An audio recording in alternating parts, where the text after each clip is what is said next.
మావోయిస్టులకు గట్టి ఎదురుదెబ్బ తగిలింది. మావోయిస్టు కేంద్ర కమిటీ సభ్యుడు దాడుల వ్యూహకర్త హిడ్మా మృతి చెందినట్లు తెలుస్తోంది. అయితే హిడ్మా మృతిపై అధికారికంగా ఎలాంటి ధృవీకరణ చేయలేదు పోలీసులు. మావోయిస్టుల సైడ్ నుంచి ఎన్కౌంటర్ కి సంబంధించి ఎలాంటి ప్రకటన వెలువడలేదు. హిడ్మా సోదరుడు సేతు మృతదేహాన్ని గుర్తించిన తర్వాతే ఒక స్పష్టమైన ప్రకటన చేసే అవకాశం ఉంది. మధ్యప్రదేశ్, మహారాష్ట్ర, ఛత్తీస్గఢ్ రాష్ట్రాల పోలీస్ బలగాలకు చిక్కకుండా ఇంతకాలం పోలీసులపై దాడులు చేస్తున్నాడు మావోయిస్ట్ నేత హిడ్మా.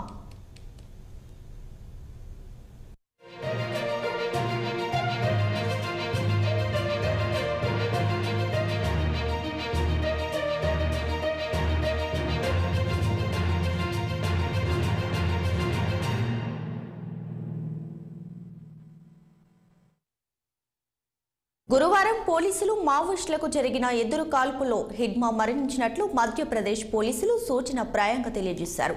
హిడ్మా ఫోటోను సైతం పోలీసులు విడుదల చేశారు. కానీ ఇప్పటి వరకు మావోయిస్టు పార్టీ మాత్రం హిడ్మా మరణించినట్లుగా ప్రకటించలేదు.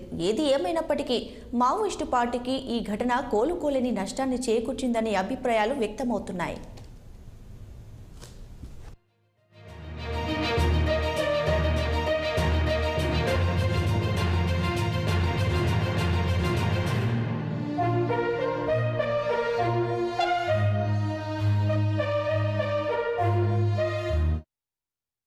ఎన్కౌంటర్ జరిగిన 2 రోజుల తర్వాత హిడ్మాకు సంబంధించిన ఫోటోలు బయటకు రావడం విశేషం.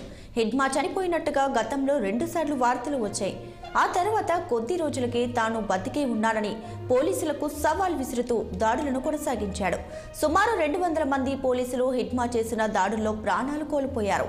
20 ఏళ్లకు పైగా ఉద్యమంలో కొనసాగిన తాను ఏ ఒక్కనాడు కూడా పోలీసులకు చిక్కి అరెస్టు కాలేదు.